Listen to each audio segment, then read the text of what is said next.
Welcome to Full Stack PHP Web Development course.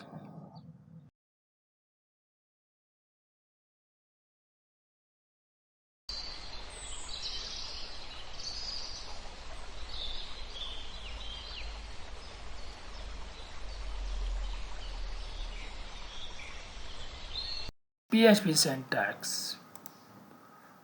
A syntax is a meaningful sentence. PHP syntax means the code that web server can understand, interpret, execute, and send output back to client, yani browser. PHP comments. A comment in PHP code is a line that is not executed as a part of program. Its only purpose is to be read by someone who is looking at the code. PHP data types. PHP supports the following data types: string, integer, float, floating point numbers, also called double, Boolean, array, object, null, resource. A string is a sequence of characters like salam. Few common use string functions. str length returns the length of a string. str underscore word underscore count. Count words in a string. strrev reverse a string.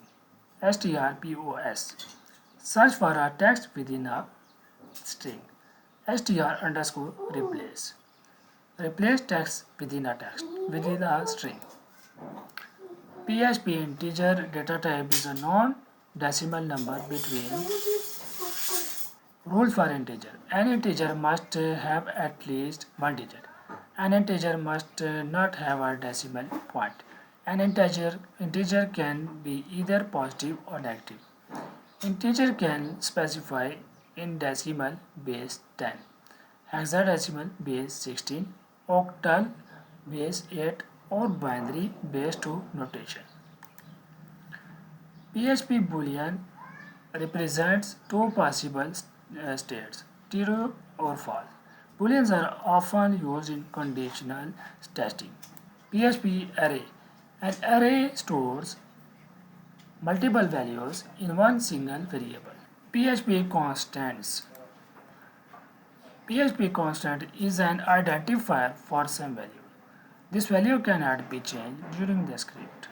A valid constant name starts with a letter or underscore. Note the $sign before the constant name. Note that unlike variable, constants are automatically global across the entire script. To create a constant, use the define function, and syntax can be define and bracket, name of constant, value of constant, which is case sensitive, true or false.